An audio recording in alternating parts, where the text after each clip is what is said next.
Hi friends, இன்றைக்கி நம்ம NCERT சிலபஸில் அரித்மெட்டிக் ப்ரோக்ரஷன் சாப்டர்லேருந்து ஒரு கொஷின் பார்க்க போகிறோம். இது ஆஃப் அண்ட் போர்டு எக்ஸாமில் கேட்க போகிற கொஷின்னு. இது ஒரு இம்பார்ட்டன்ட் கொஷின்னே சொல்லலாம்.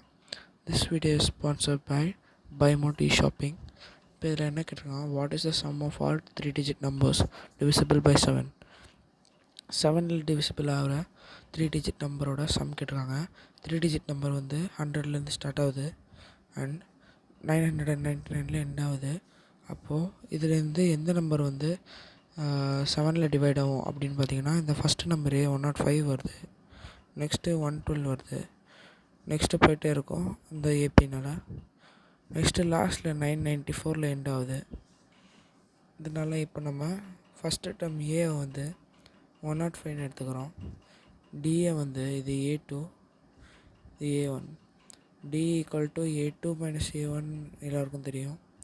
அப்போ மைனஸ் பண்ணும்போது இது 7ல் டிவிசிபிள் ஆகிறதுனால 7 வரும். ஸோ சம் ஆஃப் நம்பரை கண்டுபிடிக்க போகிறோம். சம் ஆஃப் த நம்பர் அதுக்கு ஃபார்முலா எழுதிக்கலாம். 2 ஃபார்முலா இருக்குது. n/2 × 2a + n - 1 × d. இது ஒரு formula. Sn = n - 2 × a + l. l அப்படின்னா லாஸ்ட் நம்பர், அதாவது லாஸ்ட் நம்பர்னு கொடுத்துருக்கோம். Last number = 994. அப்போ இதில் நம்ம என்ன யூஸ் பண்ணலான்னா, இந்த ஃபார்முலா யூஸ் பண்ணலாம். இப்போ இது யூஸ் பண்ணும்போது நம்ம நம்பர் எவ்வளோன்னு நம்மளுக்கு தெரியாது, அதனால்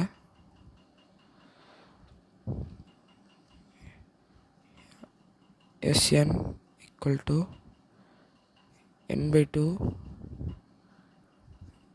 a + l.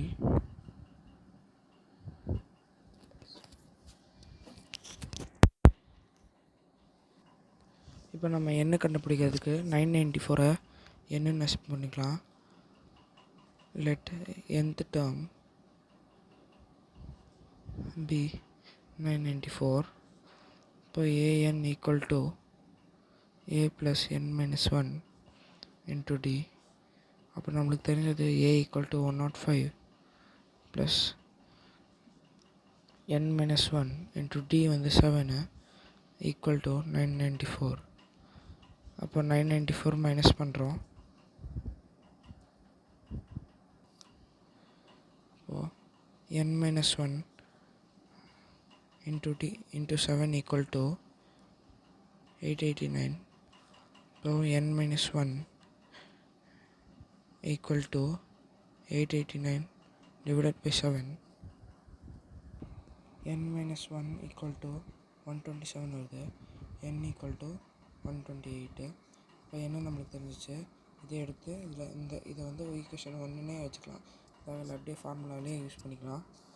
அதனால் 128/2 × a என்ன எடுத்தோம், 105 + 994 அடித்தோம்னா டிவைட் பண்ணும்போது 64, இது ரெண்டும் ஆட் பண்ணும்போது 64 × 1099 வருது.